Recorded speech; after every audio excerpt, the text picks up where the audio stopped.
Hi hello welcome to మా ఇంటి రుచులు ఓన్లీ వెజిటేరియన్. దేవి నవరాత్రుల సందర్భంగా 6వ రోజు ప్రసాదంగా గోధుమ నూక హల్వాని ఎలా ప్రిపేర్ చేసుకుందామో ఈ వీడియోలో చూద్దాము. అలాగే గోధుమ నూక హల్వాతో పాటు హాట్ రెసిపీ వచ్చి మనం కాబోలి శనగలు తాలింపును కూడా పెట్టుకుందాం. ఇలా స్వీటు హాటు సింపుల్ ప్రాసెస్తో టేస్టీగా అలాగే సింపుల్గా మనం ఈ రెసిపీస్ని ప్రిపేర్ చేసేసుకోవచ్చు. గోధుమ నూక హల్వా అందరికీ తెలిసిన రెసిపీయే, కానీ చిన్న చిన్న టిప్స్ పాటిస్తూ చేస్తే కనుక పర్ఫెక్ట్గా వస్తుంది.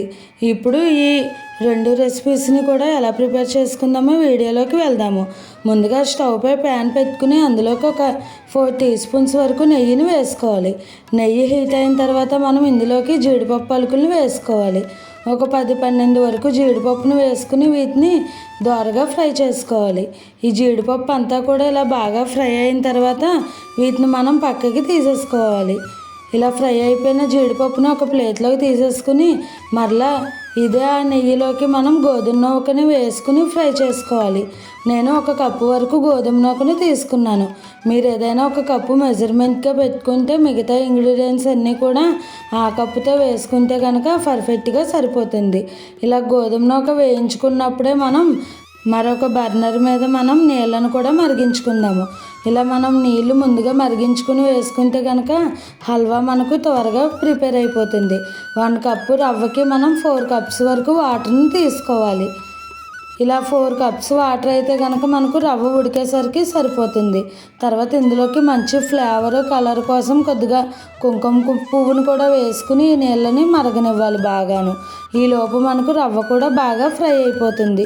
చూసారు కదండి, ఇలా రవ్వ మంచిగా ఫ్రై అయిపోయిన తర్వాత మరుగుతున్న నీళ్ళను మీడియం ఫ్లేమ్ పెట్టేసుకుని గోధుమ నూక మిశ్రమంలో వేసుకుంటూ కలుపుకోవాలి. రవ్వ ఆల్రెడీ వేయించుకున్నాం, అలాగే నీళ్ళు కూడా వేడివేడిగా ఉన్నవి కాబట్టి మనకు ఏమీ మ్యాక్సిమం ఉండలు కట్టదు. ఇలా జాగ్రత్తగా కలుపుకుంటే కనుక సాఫ్ట్గా ఈ రవ్వ అంతా కూడా ఉంటుంది.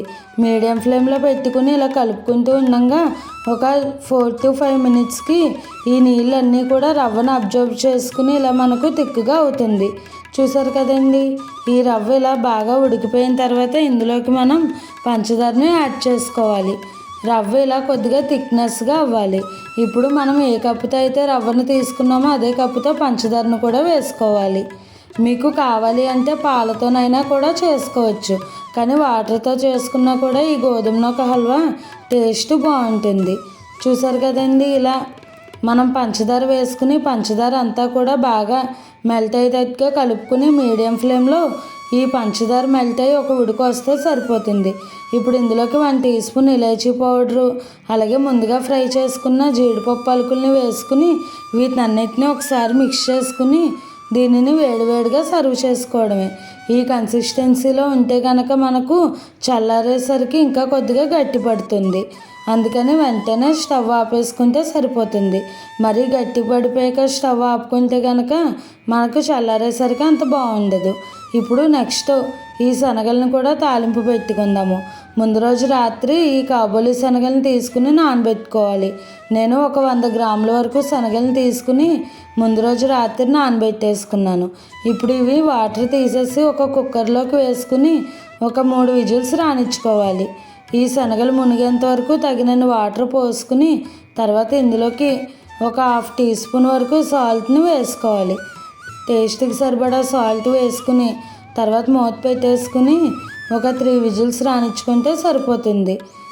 3 విజిల్స్ వచ్చి విజిల్ చల్లారిన తర్వాత వాటర్ని డ్రైన్ చేసేసుకుని మనం ఓన్లీ శనగల్ని తీసుకోవాలి. చూసారు కదండి, శనగలు ఎంత సాఫ్ట్గా ఉడికిపోయాయో. ఇలా ఉడికితే కనుక మనకు తినడానికి కూడా బాగుంటుంది. ఇప్పుడు వీటికి తాలింపు పెట్టుకుందాం. తాలింపు కోసం స్టవ్ పై ఒక కడాయి పెట్టుకుని అందులోకి 1 టీ స్పూన్ వరకు ఆయిల్ని వేసుకోవాలి.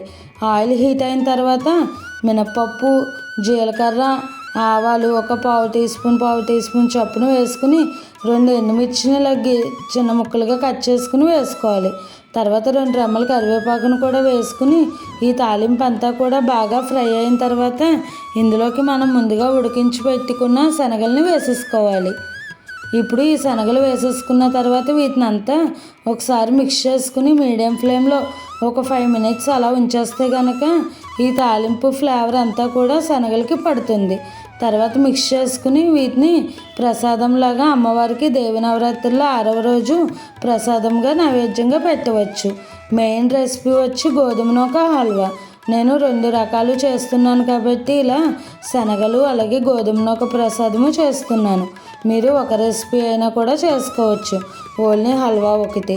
ఇప్పుడు ప్రసాదం గిన్నెల్లోకి పెట్టేసుకుని అమ్మవారికి నైవేద్యంగా సమర్పించేసుకుంటే సరిపోతుంది. అంతేనండి, 2 రకాల ప్రసాదాలు కూడా ఎంత సింపుల్గా ప్రిపేర్ చేసేసుకోవచ్చు. గోధుమ నూక ప్రసాదము అలాగే కాబోలి శనగల తాలింపు. దీనిని కరాచీ నూక కూడా అంటారు, గోధుమ నూకని. ఈ రెసిపీస్ మీరు కూడా ట్రై చేయండి, ఎలా వచ్చిందో నాకు కామెంట్ చేయండి. అలాగే మరిన్ని ప్రసాదం రెసిపీస్ కోసం నా ఛానల్ని ఫాలో అవ్వండి. ఈ రెసిపీస్ కనుక మీకు నచ్చినట్టయితే లైక్ చేసి, షేర్ చేసి, కామెంట్ చేసి నా ఛానల్ సబ్స్క్రైబ్ చేసుకుని పక్కనే ఉన్న బెల్ ఐకాన్ క్లిక్ చేయడం మర్చిపోకండి. Thanks for watching.